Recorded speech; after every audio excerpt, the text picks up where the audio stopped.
Bonjour à vous tous, chers compatriotes, chers amis, bandeko babolingo, mbote na bino nyonso. Ezali esengo ya kozongela bino na mokolo ya lelo.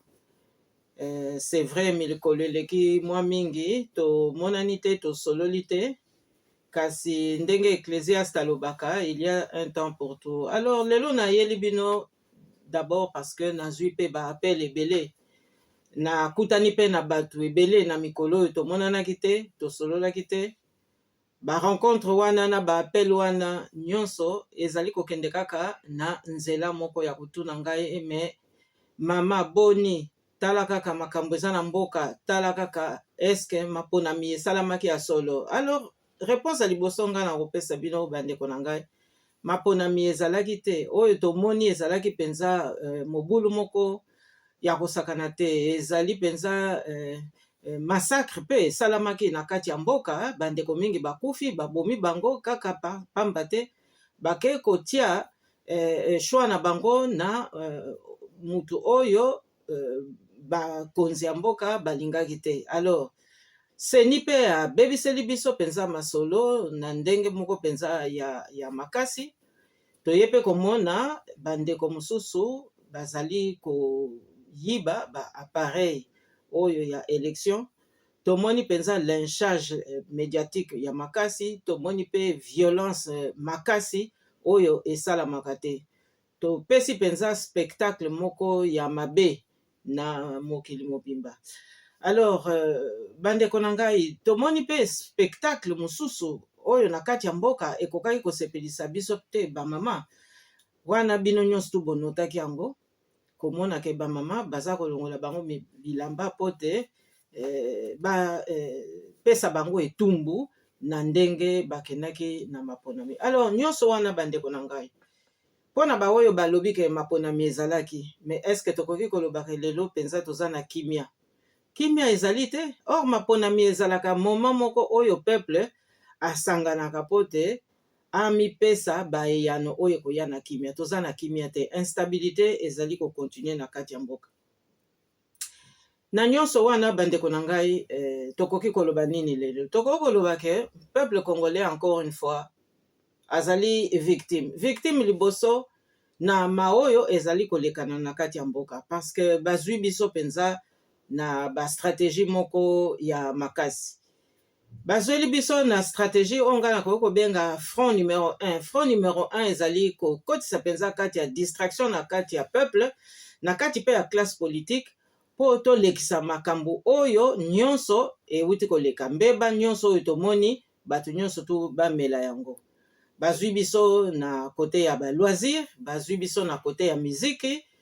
Et puis naza komona pe na ba comportement mosusu ke toza ko risque tokota pe na piège ya ba makambo ya sport. Nayebi ke lelo oyo ba Congolais bazali kosepela po équipe nationale asali étape moko penza ya kitoko na ndenge ya Coupe d'Afrique. Kasi bandeko na ngai, na yawa pona kokebisa pamba te sport pe ezalaka politique.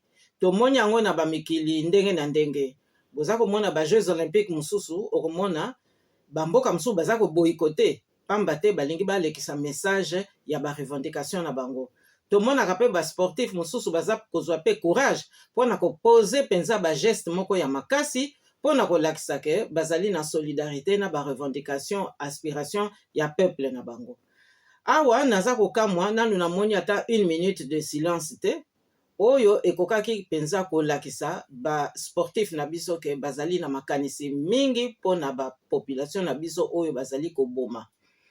Alors wana nyonso tu nalingi na rappeler bino ke tangu sport ezali pe politique, elingi koloba ke mokili mobimba eza kotala biso, eza kotala peuple congolais, eza kotala ba dirigeants congolais. Est-ce que victoire tokoki ko marquer na équipe nationale, est-ce que mema biso na distraction to bossa na l'essentiel, c'est-à-dire que mboka na biso ezali sous occupation, que mboka na biso ezali sikoyo kaka na instabilité, ezali victime ya prédation oyo nano esilité.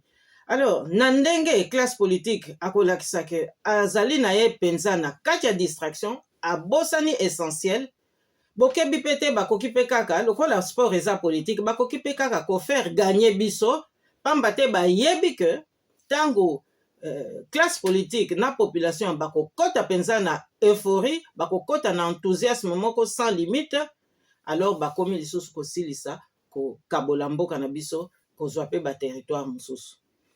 Alors na ndenge ya sujet wana ya balkanisation oyo ngai nakoki koyebisa bino toza komona eza kaka kocontinue na este kuna Goma sikoyo babombe komi kokwela bapopulation estce vraiment baarme wana ezali baarme oyo bamboka na biso tokokai kozala nango wana lisusu ezali baprovocation bapopulation na biso baza kocontinue kokufa et pendant ce temps classe politique aza kobosana ye akanisi ke libération na biso ekoya nde na football alors que ezali vraiment erreur moko ya munene batension sociale oyo nyonso to toza komona mpe na province ya Katanga bazokotela bato na bandako bazali kokata bato bamitu bazali kobotola bato balopango bandeko na nga o wana nyonso tu tokoki kobosana yango te tokoki mpe konéglige yango te siko soki toye lisusu na Congo central toye komona nini toye komona ke na Kimpese makambo mingi ya makasi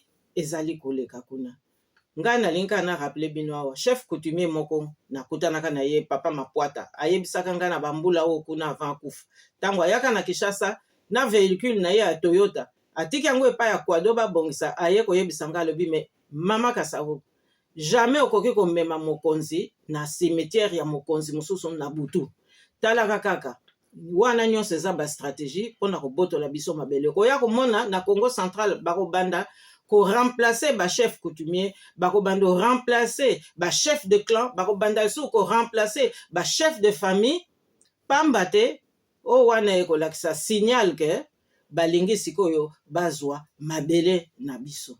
Alors, sikoyo nga na kolobake na exemple ya Congo central par exemple, nakanisi responsabilité ezali ya population, responsabilité ezali ya ba autorité. Est-ce que toza ko respecter ba tradition?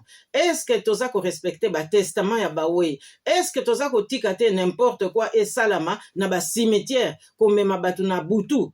Donc nyonso wana eza kolakisa nini eza kolakisa pe ke balkanisation o bazo betela biso c'était na est yango wana pe ekoti na ouest baza kolinga ekota penza esimba na Congo central yango wana bozo mona ke ba territoire mosusu o esika batozo mema bapaya na nzela butu eza ba territoire déjà basi ba cadre yango pona ekota na kati ya prédation wana. Alors bazali mingi na kati na biso oyo basi bandimi ba mbongo pote mboka wana epanzana libela. Alors bandeko na ngai front mosusu bayaki kofungolela biso etali géopolitique penza na ndenga makasi géopolitique yeli biso elobi nini bamemela biso ba palestinien mais wana ezalaki ballon d'essai bandeko na ngai parce qu'après toye komona nini bakoya komemela biso ba réfugié bakende na Rwanda mais wana eza likambo kokamwa etali pe kaka politique wana ya occupation puisque toyokaki ke Kigali alobi ke ye aza na mboka muke il faut azwa ba territoire epai na biso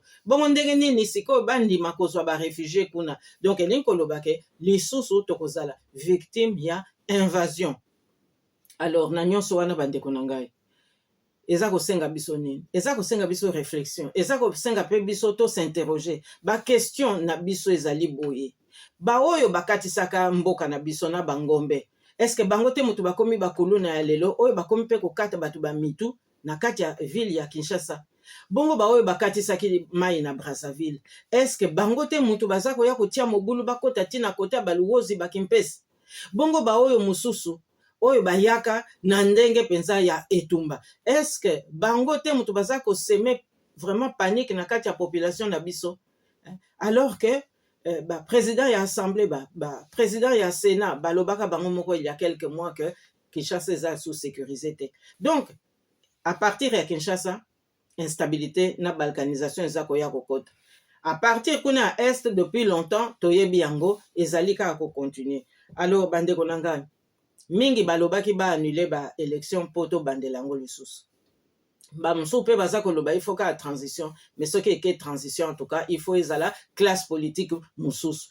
Alors natiki pe matuna wana na bino nyonso nakanisi tokozongela yango na mikolo ekoya nzamba apambola bino pe tomonani prochainement.